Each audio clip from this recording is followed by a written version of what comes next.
Inside this room, all of my dreams become realities, and some of my realities become dreams. What in the wide, wide world of sports is going on here? Alive!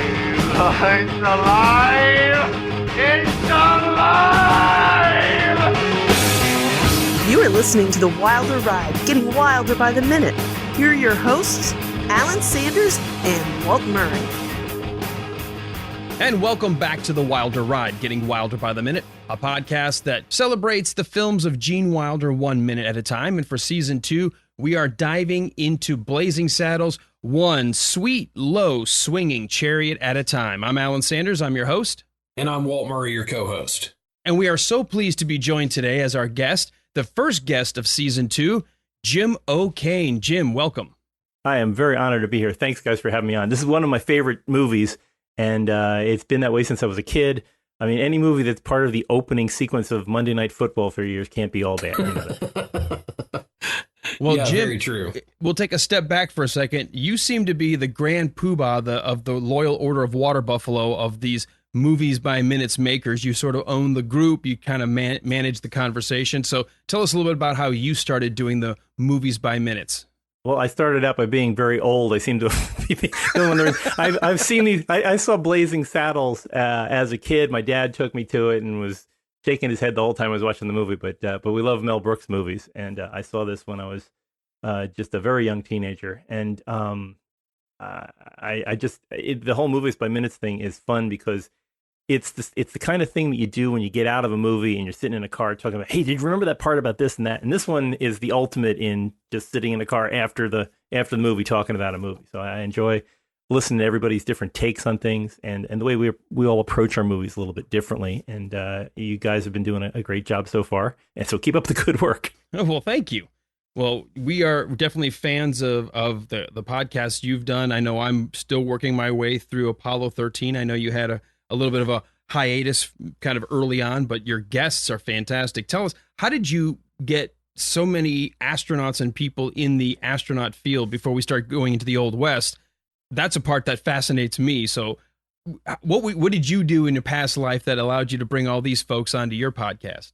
Well, one of the things is having great friends. One of the friends I have as part of doing this was my co-host, Chris Henry. And Chris Henry has the ultimate Rolodex. He is the curator, the manager of the Experimental Aircraft Association's museum up in Oshkosh, Wisconsin, and he specializes in aerospace. And over the years, he has accrued a gigantic contact list of astronauts, mission controllers, flight directors, and just people who love airplanes and space so much. And some of those, include people like Gene Kranz and Fred Hayes and Jim Lovell and Frank Borman. And I get to ride his coattails and meet all these famous people that I adored as a kid and still do to this day. So it's the best thing about being in a Movies by Minutes podcast is you have a perfect excuse to call up all your favorite heroes and chat with them.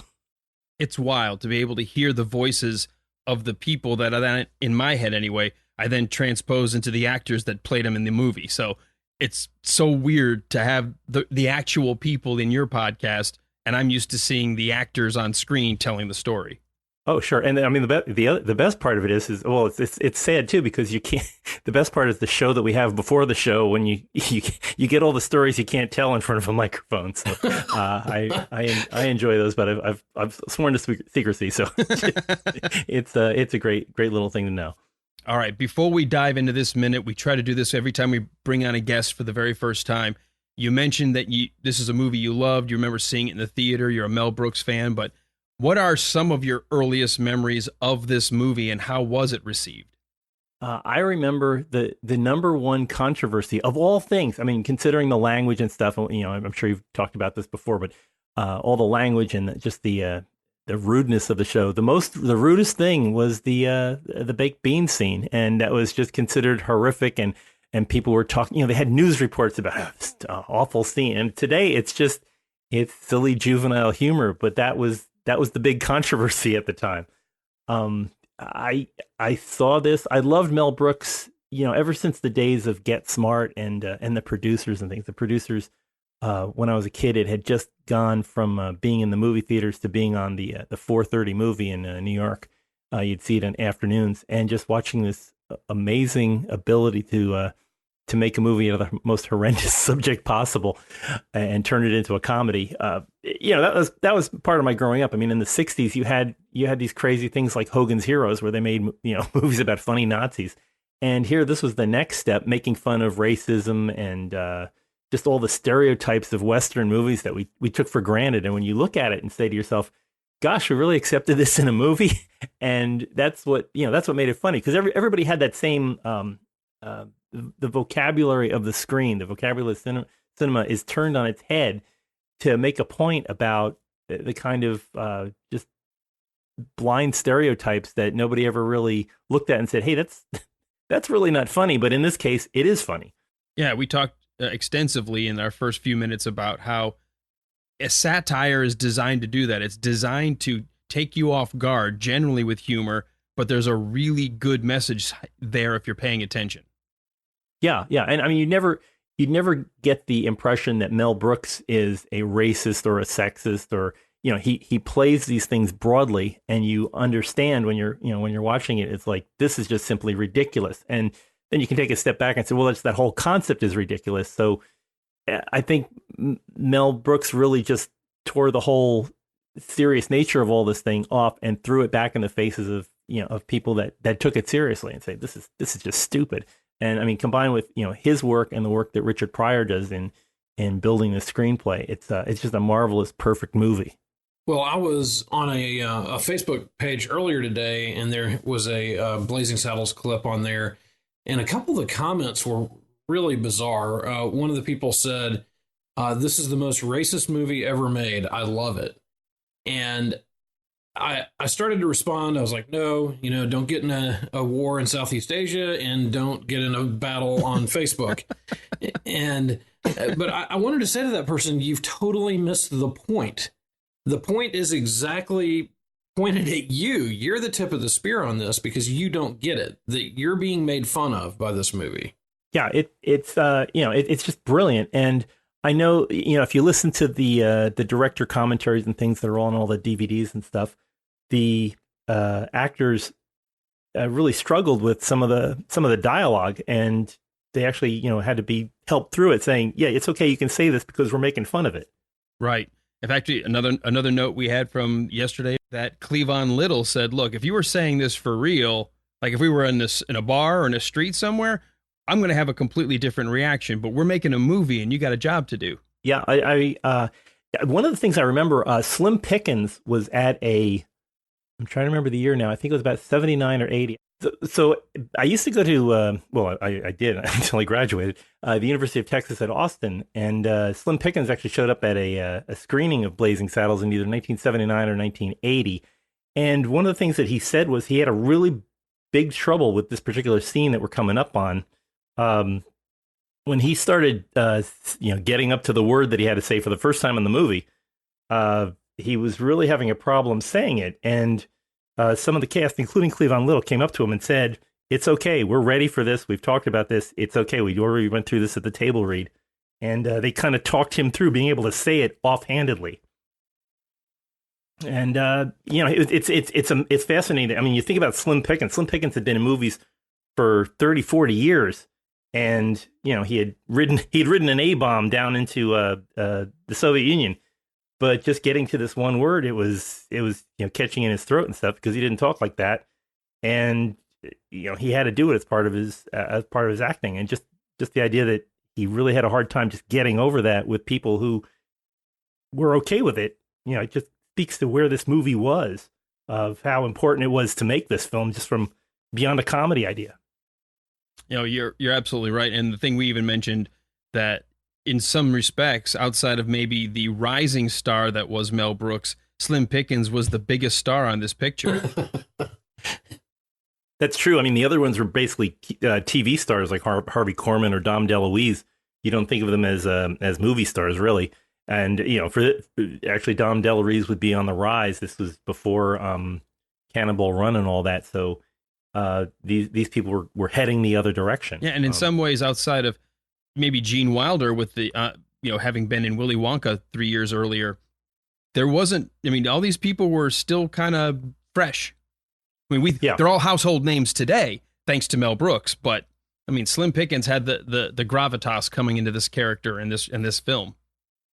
Yeah, and really this kind of comedy, the adult comedy, broad though it may be, you didn't see this kind of comedy on television without, maybe the exception of not even All in the Family was going to the extent that these were going. This is coming from more like the National Lampoon environment. And remember, this is a year before the birth of Saturday Night Live and just that kind of very sarcastic, ironic comedy, pushing back, pushing the envelope a bit on a comedy, and Mel Brooks was leading the way.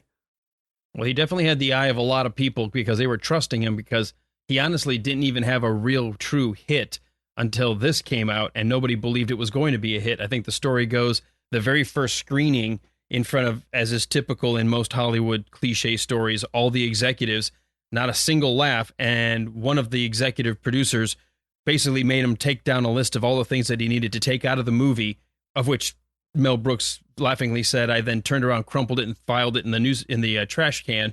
So he didn't take any of this stuff out, but the whole time he said, yes, sir, I'll take that out. Yes, sir, I'll take that out. But the executives hated it. Oh, yeah. I mean, well, if you think about it from a financial point of view, this could be, you could wind up with protests out in front of the theaters, and who knows what would have happened. I mean, that's the way we're looking at it from just a dollar perspective, but not realizing what a determined moneymaker Mel Brooks movies are. They Blazing Saddles, Silent Movie, Young Frankenstein, all these things were yet to come. Right. Well, let's go ahead and dive into this minute then, because we start off where we left yesterday. We start off with a Chinese guy who had collapsed being carried off, and we're going to end with a real song. So a song, I don't know if these guys feel much like singing, but let's go ahead and dive into this right off the bat. We are on a rail line, and one of the things that I love about what Mel Brooks did is when you look at a lot of the Westerns, especially Hollywood, they sort of glossed over a lot of the races that were behind the scenes building the railroad, the Chinese, the Irish, the freed slaves who would go to work for the rail lines. And this line is peppered with all of those immigrants that really were the backbone of the rail line. Yeah, and we're looking at very far into the rail line. This would I'm assuming based on the year. This is 1874. It's supposed to be 100 years prior to the writing of setting it like the story we told the other day. Andrew Bergman, which by the way we totally forgot this, Walt. Andrew Bergman's birthday was 5 days ago from the release of this episode. So he was the one who came up with the initial story, the treatment called Tex-Ex, that was given to a executive at one studio that gave it to Mel Brooks, who turned around and renamed it Black Bart, and eventually we got Blazing Saddles. But Andrew Bergman's birthday was February 20th, so a belated happy birthday. He's still with us. He's still, actually, Walt, didn't you say he's getting ready to produce another film? Yeah, he has something unnamed in production. So, but with that said, it's very much capturing 100 years prior to the rise of sort of the Harlem movement and the black film and the jazz and all the stuff that was really becoming on the backside of civil rights. And Andrew Bergman said, well, I'd love to see what we could do with the rise of this black power, but how fun would it be if we did it 100 years ago? And so it is 1874. So we're after the Transcontinental Railroad. This would be, I'm thinking this. There was a second Transcontinental Railroad that most people don't know about, the Southern Pacific, which was part of the Central Pacific out in the west. They still use the same Chinese immigrants to build the rails, but further south toward what's now Interstate 10. If you follow through out of L.A. through Bakersfield and then into like Quartzsite, Arizona and stuff. So this is roughly following what's known as Interstate 10 nowadays. The Death Valley and Coachella, all that stuff would be happening here. But yeah, heavily Chinese influenced on the work, and freed slaves from places like Oklahoma that had moved west to find employment, and it was difficult. So from the east side, you had freemen that were working west, and the Chinese immigrants who were working east on what's now the Southern Pacific line, or now Union Pacific. So it's interesting to see. I apologize because I get very railroad nerdy when I start watching movies about the West. It's okay. We like Sheldon. So, well, and I'm a big history buff, so I'm kind of getting caught up in what you're talking about, and of course, that is a very interesting and misunderstood part of American history, and I think some of this movie parodies a lot of those old westerns that just totally blew history apart, and it has kind of become what we view as American history, but it's completely inaccurate. Yeah, it's difficult. I mean, one of the things that people don't realize are the miles involved. I mean, building these things. It's just enormous distances. I mean, the where that second transcontinental line went, the Southern Pacific, they had kind of a gold spike ceremony out in Deming, New Mexico. It's a little middle of nowhere, New Mexico, east of Lordsburg. Lordsburg is familiar to anybody who's ever seen the movie Stagecoach. That's where they were headed in their stagecoach. But Deming is roughly 1,000 miles from Los Angeles, and all that was laid by hand by these Chinese immigrants, and then from the east, like Las Cruces and El Paso, they had Mexican and freed slaves building westward to meet them at Deming, New Mexico, and it was rough work. I mean, it was really like they say in this movie where it's it's not a bit over 114 degrees, backbreaking work, and it never really. I've never really seen a movie showing that in any westerns that I've seen where it was just brutal, an awful place to be, and the idea of all these guys just leaning in close harmony on a Cole Porter song. It's just that's just surreal.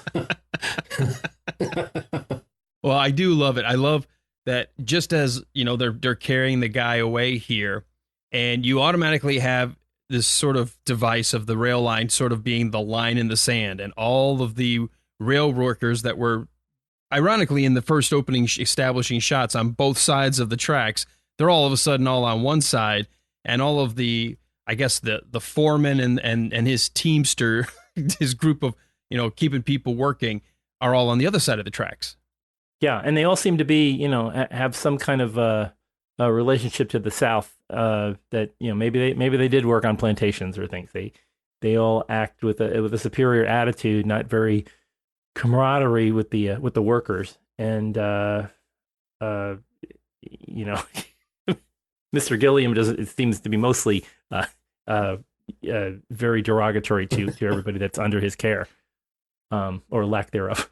Yeah, he's playing to the audience of his fellow yes men all around him who think he's the funniest guy in the room, and he enjoys it at the expense of all of those who are doing the work. Yeah, and I love Burton Gilliam. I loved him in the Burt Reynolds movie Gator, and here he is just as smarmy and dislikable as you'd ever want. I have a feeling he'd be a great guy to get a beer with off the set. But he just comes across as just the most dislikable fellow you'd ever want to have in a film, and a great foil for Cleavon Little here because obviously he wasn't expecting the response that he got. Nope.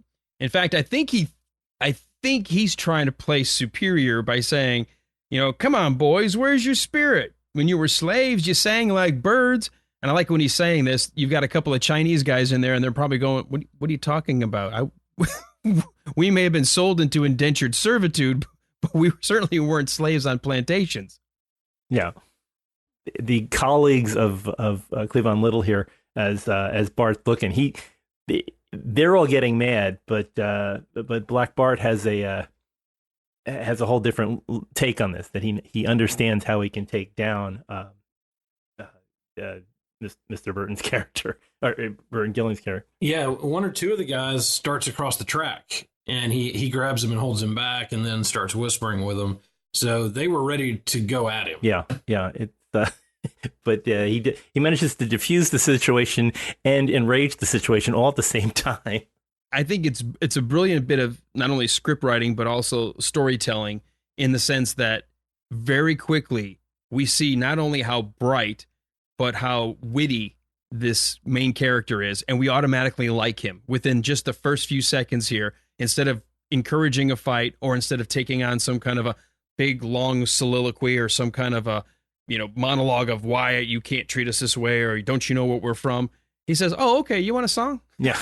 Just completely turns it on its head. Yeah, it's this almost falls into the kind of the Uncle Remus stories of being able to overturn people that are trying to oppress you, and it has an amazing. I mean, it's part of American culture of finding that a way of letting somebody think that they've gotten their way, but when actually they haven't at all. So he does, we'll give you a song here. Here you go, and the song that they choose from completely out of anachronistic song like a Cole Porter song, and imagining how Wild West cowboys would react to that. It pretty much the face that you see on all these overseer fellas.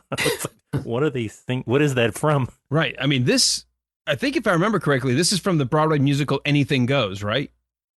Right. Yeah. And that's a musical. I mean, you could argue that Anything Goes was probably the first true all-American musical, the kind of musical that we're used to from Broadway nowadays. It's got a story. It tells the story almost operatically with, it'll stop and tell the story in words and then break into a song. And the song has to do with advancing the plot. So, but that would be in the 1934, 35 or somewhere around there. So it's yeah. Anything Goes premiered in 1934. Okay, so yeah, so it's almost 50 years ahead of what they're doing here, 60 years ahead. But that is such an iconic song from Anything. I mean, if they couldn't do Anything Goes, because then they'd have to break into tap dancing, and you can't really do that with the high kicks out in the middle of the sand. I almost want to do a shout out to our fellow Indiana Jones Minute friends, because when they did the second movie, Temple of Doom, and it starts off with a musical and the song Anything Goes, and they said that was just setting the tone. From this point forward, anything goes. And I think it's ironic. Here's Mel Brooks well beforehand picking a song from the same musical with almost that exact same attitude. Everything you're going to see from this point forward, it's anything goes. I get no kick from champagne. Mere alcohol doesn't thrill me at all. So tell me, why should it be true that I get a belt out of you? Some get a kick from cocaine. Hold it! What the hell is that shit? Yeah, it really it's all over the place, and even the song that they're using here is the pre-code version. Before the production code, you weren't allowed to talk about alcohol and especially drugs, and he stops them on the line about some folks get a kick from cocaine. Even Cole Porter dropped it after the production code. The movie production code didn't allow it in movies, and he changed it to perfume from Spain, I think was the line that they dropped in its replacement. Yeah, I think Cole Porter had a couple of different what he called his approved alternatives, and that was one that you brought up yesterday on Facebook. I was watching that, and you said, "Oh, we'll get into it tomorrow." But yeah, some like the perfume from Spain, and another one was including a whiff of Guerlain. Okay, Guerlain is also it's a French perfume, so it would be about the same thing. So it's like some people really like the smell of perfume, so it's bowdlerized, but it does make it a little bit nicer for air safe. But does it work when you have the safe version? Because it doesn't feel right. Your first line is about about champagne, and then all of a sudden it's like, but some people get a kick out of perfume from Spain. Yeah, it's what you have to do. I mean, it's like keeping 1 foot on, 1 foot on the floor. If a man and woman that are not married are sitting on a bed, you have to keep 1 foot on the floor. So all these crazy kinds of Hollywood production code that came out the same. I think it was about the same year that the song came out. So that whole idea of just being nice for niceness sake, that's where they had to do it. Although, cocaine is the perfect, it's the perfect thing to say, this is what people get a belt out of or a kick out of and things. So, but it rhymes at least, But what? One of the radio stations that I work at, that for a while, they had us during off hours, they would play some adult standards, and there was always this Frank Sinatra version, and they always had the cocaine line. I never heard the alternative line, so it's kind of wild.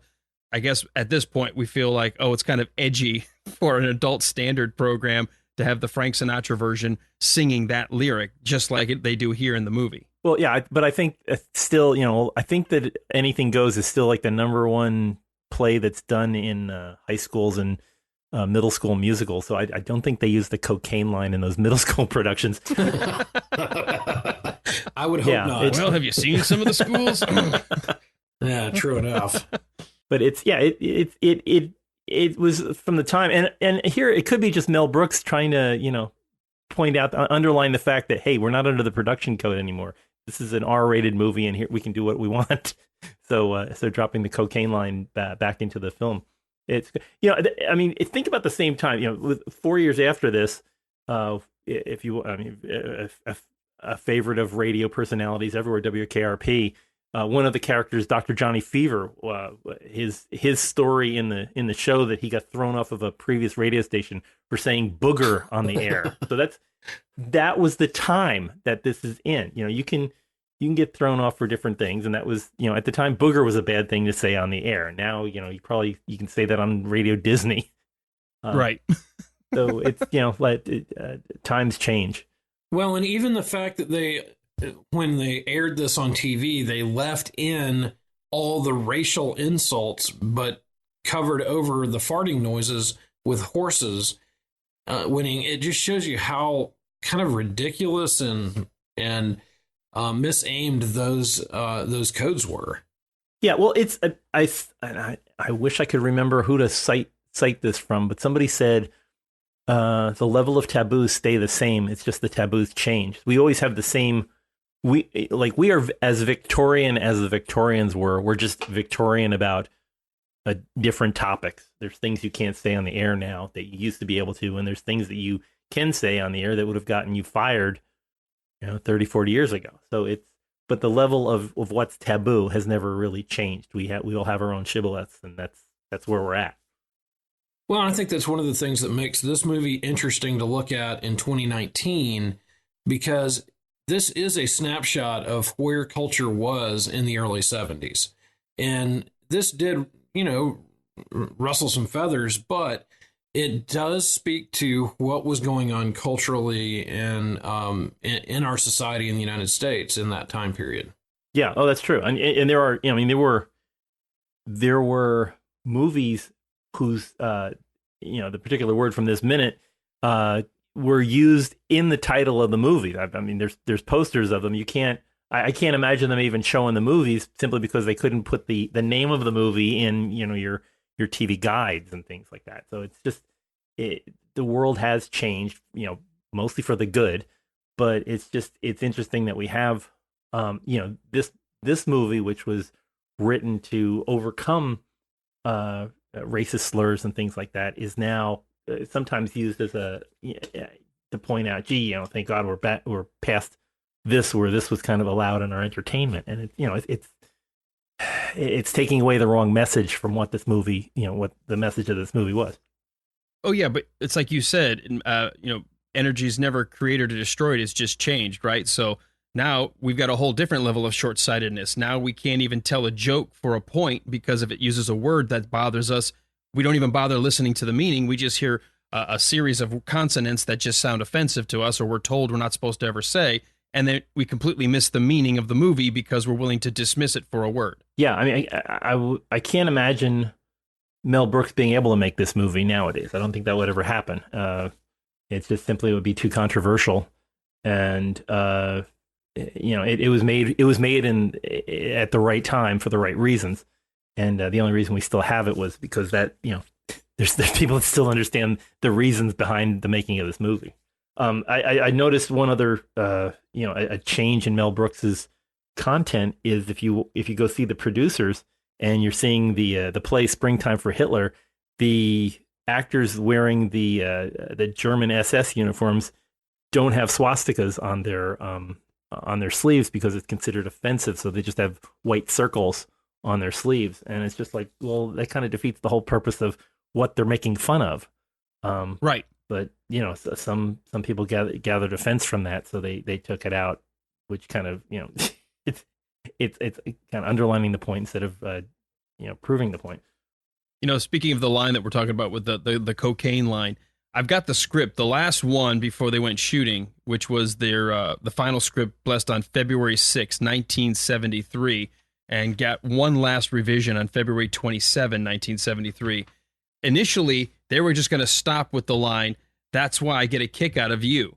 But I don't know what happened on the set. I don't know if they just kept going and the guys just kept riffing.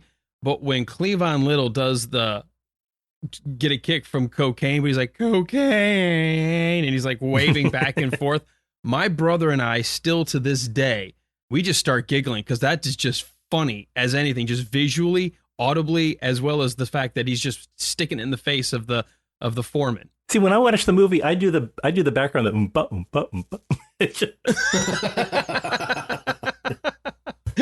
I was doing that all day today in the kitchen, waiting for this minute, and I think I drove my wife out of the house.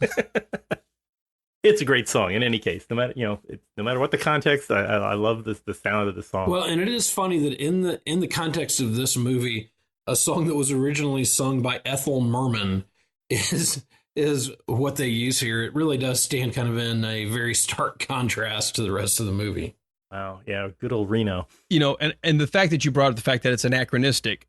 When I was younger, I had no idea that when one song was written or another, you just knew this song didn't fit, and because of it, that's what made it even funnier. Yeah, and it's funny, they used this anachronistic song, and as you're going to see in about I guess 10 minutes or so, when Count Basie showing up playing April in Paris, it's even more anachronistic. But it's like just all the surrealism out in the desert.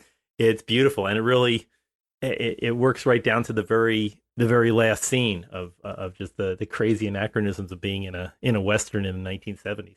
It's almost like the filmmakers or the writers and Mel Brooks and company are constantly reminding the audience of 1974. Hey, we may have set this 100 years ago, but we've got these reminders nonstop that we're talking to you today, 1974. Yeah, it's very wacky, and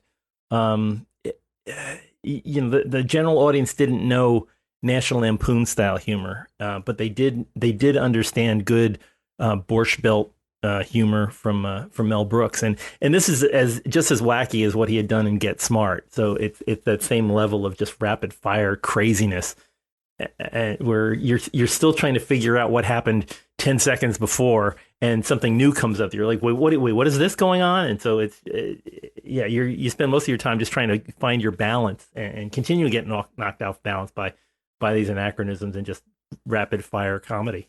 Well, I like the way that they frame Burton Gilliam here. They frame Lyle's face, and Lyle has this scrunched up face as they're singing, and then he says, hold it. What the hell is that shit? Yeah. I'm in a real song.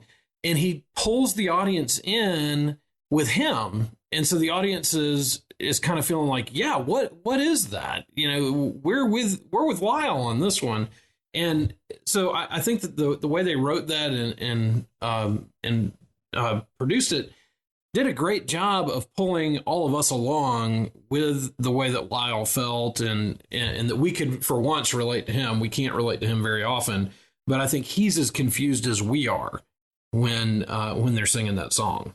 Yeah, but I would add that it goes back to what we said at the beginning of the minute here, where I said, if you look, all of a sudden, magically, all of the railroad workers are on one side of the track, all of the guys driving the railroad workers, all the white guys are on the other side of the track, and you've got sort of this mirror opposite thing happening where Lyle is sort of in charge of his group, Bart's in charge of his group, and they're almost having like a verbal duel, but with song. Yeah, it is like like dueling banjos, except it's just dueling cowboys out. The other thing as it develops, where Lyle's trying to explain the kind of song that he wants, they just as the guys building the railroad were doing this close harmony of a Cole Porter song, you don't expect these rough looking hombres that are standing behind Lyle to suddenly start doing a buck and wing about Stephen Foster's song. It just that character break there, it's very confusing, and you're like, wait, they don't do that in cowboy movies, do they? So well, and that's actually almost a perfect bridge to get us into tomorrow, because we stop right here where Lyle is saying, I mean a song, a real song. And we don't know what he means by that, other than maybe he's going to give us a demonstration. We can only hope. We can only assume. Yes. We've never seen this past this minute, right? Like, isn't that the premise of movies 1 minute at a time? Well, yes. You just wonder what's going to happen next. So before we then get into Friday, into tomorrow, Jim, was there anything else about this minute that you had in your notes that we might have glossed over and we need to go back and catch up on? No, it's beautiful. I mean, one of the things that is kind of overlooked is how the comedy of this movie is in the vocabulary of the cinematography. And if you've ever watched a John Ford film or any Western, just the panoramic view in the background there of what I'm assuming is the Arizona hills. It's just this enormous vista that is so much the language of the Western. This wouldn't have worked if they had tried to, take a 1974 view of how cowboy films were. Like if you're thinking of shooting it from above and looking down, or shooting like a Sam Peckinpah style of film. This is very John Ford, and that's what makes the comedy. I mean, the comedy is that they play it straight so that the hijinks stand out, and that's the only thing else I had on my notes for this one. I can't get into the detail, but I know we've got a couple of guests coming up that are Old West aficionados. I've got a guy coming up who is an actual cowboy trick gun artist. He is a cowboy performer. He collects clothing and memorabilia from the 1870s on. And I've got another guy who is a black cowboy reenactor, and we're going to have them both on. Both of them have told me off air as we were getting ready for this that these costumes are not anywhere close to what you would have been wearing in the Old West at that time. This was sort of Hollywood's way of saying, well, let's dress them like cowboys. Yeah. I don't think the Old West would have worked this way if you had to spend a lot of time out in the hot sun wearing what they're wearing. But you know what? I never even thought about it because the lay person doesn't know the history. So we'll have some fun when those guys come on later in the podcast in this season. But I do know these guys are good enough to say, well, one guy's holding a Winchester rifle that wasn't manufactured until 1891, so it wouldn't have existed at this time. And I'm like, how do you know that? It's amazing, these guys. So, Walt, do you have anything that we glossed over that we need to cover? There was one thing right in the very first couple of seconds of this minute when they pick up the Chinese guy who has collapsed. They only carry him like 2 feet and then just drop him right there. And so you're right. I was wondering where they were taking him, but they just take him and drop him. So I don't know what kind of medical coverage that is, but I guess they were like, well, he's dead. So they just throw him out of the way of the upcoming song and dance. That's amazing. You're absolutely right. They carry him maybe 4 feet. They just put him right back down on the ground. Yeah, and one of the Chinese guys standing there does walk around, and it looks like he's kind of tending to him. But I thought that was funny that they just kind of threw him out of the way, and that was it with him. Oh, one other thing to point out, obviously the black actors, the black railroad workers do take center stage. They're closest to the camera. But if you look at a lot of the shots, it's the entire railroad crew where I'm pointing out you've got some of the guys wearing the Chinese hats, but you can see some of the Irish guys all in the back. So this is a multiracial work crew. Yes, but only the black guys are singing. Yeah, but everybody else is grinning. Oh, yeah, they're loving it. They are so enjoying being on that side of the tracks. Well, it's great to, no matter what the circumstance, a lot of times it's great to stick it to the boss. So I'm sure that's what those guys are in for, too. All right. Well, that's all I've got. Walt, anything else you have? Nope, that's it for me. All right. Well, before we tease what's coming up tomorrow, Jim, you got to join us for the first time today. We've got you for a couple of days. Where can people learn a little bit more about the Jim O'Kane Show? Well, you can find all of my shows. Let me just talk about my current one, Apollo 13 Minute, where we go over like you're doing 1 minute at a time. We go over the 1995 Ron Howard directed feature Apollo 13. You can find that at apollo13minute.com. It's also available on iTunes and Google Play or wherever fine podcasts are delivered. If you want to find my other movies by minutes movies, just go to jimokane.com. Leave out the apostrophe, JIMOKANE.com. You can find all of my movies by minutes and other projects that I work on. Excellent. And some really, really good stuff. And the guests you get, I know maybe you'll mention the Rocketeer tomorrow, but just to get the actor on with so many minutes with you had to have been a mind-blowing experience for you. Oh, it was unreal. We'll talk about a little bit more about that tomorrow. I'll say that for tomorrow. Okay, we'll save it for Friday, right? Yes. All right. Well, where can people learn a little bit more about us and if they skipped out on season 1? The best place to learn about us is going to be on Facebook, facebook.com/The Wilder Ride. And then you'll want to click the button and join our listeners group. From there, you find out everything you ever needed to know about us and everything going on in our group. There's a lot of discussion going on. As we go through this movie, there's going to be more and more Blazing Saddles talk. Also, you can go to thewilderride.com and check out our past episodes, our bios, and also you can look at the guest list and find out where to learn more about our guests. And definitely come back tomorrow. We're going to close out this first week with minute number 5. Jim O'Kane will be joining us back. And we're going to start off with Lyle continuing. His last words today were a real song. He'll continue with something like Swing Low, Sweet Chariot. And we're going to end with What in the Wide, Wide World of Sports? And what does that have to do with a Western? All of that coming back tomorrow on The Wilder Ride. Swing low, sweet chariot. I used to have a low rider. My brother loved that. We go low riding all the time. We were swinging low. That was one of my least favorite songs ever. Low rider. Low rider. Take a little trip. Anyway.